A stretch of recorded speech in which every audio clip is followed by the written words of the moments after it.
Welcome to TV 9 news. Gudivada Amarnath మాట్లాడారు.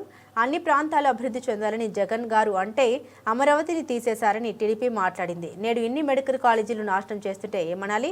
Psycho కంటే పెద్ద పదం ఉంటే అది చంద్రబాబే. మెడికల్ కాలేజీల ప్రైవేటీకరణ నిర్ణయాన్ని చంద్రబాబు వెనక్కి తీసుకోవాలి. మెడికల్ కాలేజీలను ఎవరికి అప్పగించడం మేము వచ్చాక తిరిగి ప్రభుత్వం స్వాధీనం చేసుకుంటుందని తెలియజేస్తున్నారు. లేదా కర్నూలు లాంటి వెనుకబడినటువంటి ప్రాంతం ఇవి కూడా అభివృద్ధి చెందాలని చెప్పి జగన్మోహన్ రెడ్డి గారు ఆలోచన చేస్తే అమరావతిని తీసేశారు, అమరావతి రాజధాని పోయింది, జగన్మోహన్ రెడ్డి గారు సైకో అనేటువంటి మాటలు మాట్లాడారు.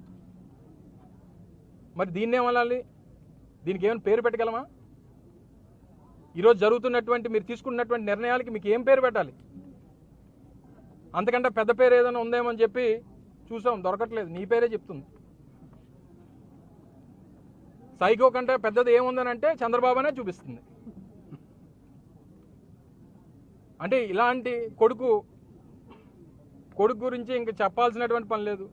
ఆ నార్త్ కొరియాలో కిమ్ ఉంటాడు, ఈయన ఆంధ్ర కిమ్. ఈయన నియంత్రణతో పరిపాలన. నాయకులు కనిపిస్తే, వైఎస్ఆర్ కాంగ్రెస్ పార్టీ నాయకులు కనిపిస్తేనో లేదా ఎవరైనా మాట్లాడితేనో వాళ్ళ మీద ఏ రకంగా కేసులు పెట్టాలి, ఏ రకంగా వారి మీద కక్ష సాధింపు చర్యలు చేయాలనేటువంటిది వారి తాపత్రయం. ఆయన అంతా ఆ రాజ్యాంగం చూస్తాడు. ఎవరికి ఏది కట్టబెట్టాలో 99 పైసలు భూమి ఇచ్చేస్తారు. ఈరోజు మెడికల్ కాలేజీలు, ఈ సూపర్ స్పెషాలిటీ హాస్పిటల్ ప్రైవేట్ వాళ్ళకి ఇచ్చేస్తారు. ఆర్టీసీ లాంటి భూములు తీసుకొని వచ్చి లూలు లాంటి గ్రూపులకి ఇచ్చేస్తారు. రియల్ ఎస్టేట్ సంస్థలకేమో 10 కోట్లు 20 కోట్లు ఉన్నటువంటి భూములు 50 లక్షలకి ఇచ్చేస్తారు. ఏం మీ అబ్బా జాగిరా ఏమన్నా? ఇప్పుడు ఇస్తున్నాడు తల్లికి వందనం అని పేరు పెట్టాడు. అమ్మఒడి ఎవరి స్కీమ్ అది? అంటే జగన్మోహన్ రెడ్డి గారు తీసుకున్నటువంటి నిర్ణయాల్ని, లేదా మొన్న రైతులకి 7,000 ఇచ్చాను అంటున్నాడు. 5,000 ఈయన ఇచ్చింది. 20,000 హామీ గత సంవత్సరం లేదు. 2024 25 రూపాయలు ఇవ్వాల. 2025కి 26కి అదొక 20,000 బాకీ. ఇంకా ఈ సంవత్సరంలో ఇంకో 15,000 బాకీ, ఇంకా 35,000 బాకీ ఉన్నాడు రైతులకి యూరియా దొరకదు. దానికి సమాధానం చెప్పడు. నిత్యం జగన్మోహన్ రెడ్డి గారి మీద పడేయడం, ఆయన్ని క్యారెక్టర్ అసాసినేట్ చేయడం. ఈరోజు నర్సీపట్నం, లేక పాయకరావుపేట, లేకపోతే పాడేరో, చింతపల్లిలో, లేకపోతే పక్కన ఉన్నటువంటి యలమంచిలో, చోడవరం ఈ ప్రాంతాల నుంచి ఎవరికైనా కష్టం వస్తే విశాఖపట్నం వెళ్లాల్సినటువంటి పరిస్థితి ఉంది. 3 గంటల సమయం పడుతుంది. ఒక సూపర్ స్పెషాలిటీ హాస్పిటల్ ఇన్ని ఫెసిలిటీస్తో ఇక్కడ వస్తుందనంటే దాన్ని అడుకోవడానికి అసలు ఎలా మనసు ఒప్పింది నీకు? మనకి చేత కాదు, చేసిన వాడిని చూస్తే ఓర్వలేము. ఎవరన్నా పోర్టులు కడితే నేనే కట్టానంటావు. వైజాగ్లో airport, Bhogapuram international airport Jaganmohan Reddy కడితే అది నేనే కట్టానంటావు. 3 సీ పోర్టులు కడతా ఉంటే అది మేమే కట్టానంటావు. చేత కాదు, చేసిన వాళ్ళని చూస్తే ఓర్వలేవు. సో ఏదేమైనప్పటికీ ఈ కార్యక్రమాన్ని మరింత ఉధృతంగా ముందుకు తీసుకెళ్తాం. ఒక కార్యాచరణ రూపొందిస్తాం. ప్రభుత్వం మీద ఒత్తిడి తీసుకొని వస్తాం. ప్రజలందరినీ కలుపుకుంటాం. కలిసి వచ్చినటువంటి రాజకీయ పార్టీలను అన్నింటిని కూడా కలుపుకుంటామని చెప్పి నిన్న జగన్మోహన్ రెడ్డి గారు చెప్పారు. ప్రజా సంఘాలు కానీ, రాజకీయ పార్టీలు కానీ, పేదవాడు కానీ అందరినీ కలుపుకొని దీని మీద పెద్ద ఎత్తున ఒక కార్యక్రమాన్ని రాష్ట్ర వ్యాప్తంగా రూపొందిస్తూ ఉన్నాం. ఈ నిర్ణయాన్ని వెనక్కి తీసుకునేటువంటి విధంగా ప్రభుత్వం మీద ఒత్తిడి తీసుకొని రావాలని చెప్పి మరొకసారి ఈ సందర్భంగా కోరుతా ఉన్నాం. విశాఖపట్నం నుంచి తీసుకొని వచ్చాను నేను, వైజాగ్ నుంచి తీసుకొని వచ్చింది ఇవన్నీ చూపించడానికి. భూమి ఒకటి ఇచ్చామో, భూమి మీద బిల్డింగ్లు ఉన్నాయా లేవా అని చెప్పి.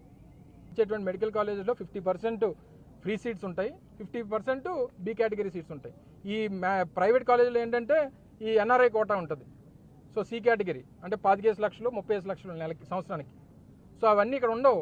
సో పేదవాడికి అవకాశం ఉంటుంది. రష్యా వెళ్ళక్కర్లేదు, జార్జియా వెళ్ళక్కర్లేదు, చైనా వెళ్ళక్కర్లేదు, ఫిలిప్పీన్స్ వెళ్ళక్కర్లేదు.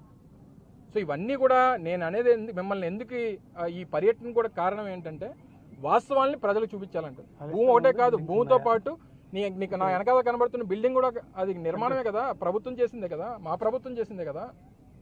ఈ ప్రభుత్వం వచ్చిన తర్వాత ఏం చేసిందో చెప్పండి. ఆ బోర్డు మీద ఫోటోలు మార్చుకోవడం తప్పితే. అమరావతి అనేటువంటిది కేవలం చంద్రబాబు నాయుడికి సంబంధించినటువంటి. ఈరోజు మెడికల్ కాలేజీలు అనేటువంటి రాష్ట్రంలో పేదవాడికి సంబంధించింది. అమరావతి ఓన్లీ అందులో లాభపడేది, అందులో లబ్ధి పొందేది ఎవరెవరు చెప్పండి. ఎవరిని అడిగినా ఈ రాష్ట్రంలో చెప్తారు. ఒక చంద్రబాబు నాయుడు కొడుకు, ఆయన తాలూకు బినామీలు, ఆయన కంపెనీలు తప్పితే. సిఆర్డీ అంటే Chandrababu Naidu real estate development authority, అది క్యాపిటల్ డెవలప్మెంట్ అథారిటీ కాదు. అది ఈ 17 మెడికల్ కాలేజీలు జగన్మోహన్ రెడ్డికి ఉపయోగపడుతుంది చెప్పమనండి. ఈ కాలేజీలు పెట్టడం వల్ల, ఇందులో 4,000 మంది పిల్లలకి సీట్లు ఇవ్వడం వల్ల జగన్మోహన్ రెడ్డి గారికి వచ్చేది ఏం చెప్పండి? పేరు తప్ప ఏం లేదు కదా. సో ఆ పేరు రాకూడదు అనేటువంటిది చంద్రబాబు నాయుడు గారి తాలూకు ఆలోచన. సో డెఫినెట్గా ఎవరు వచ్చినా ఎవరున్నా సరే ఎంత పెద్దవాళ్ళు ఉన్నా సరే అది మళ్ళీ ప్రభుత్వం అండర్లోకి తీసుకుని వస్తాం. ప్రభుత్వం మెడికల్ కళాశాలగా ప్రభుత్వ సూపర్ స్పెషాలిటీ హాస్పిటల్స్ కానీ కొనసాగిస్తాం. ఎవరు పెట్టినా ఇందులో డబ్బులు పెట్టినా నష్టపోతారు అనేటువంటిది మీ ద్వారా తెలియజేస్తా ఉన్నాం.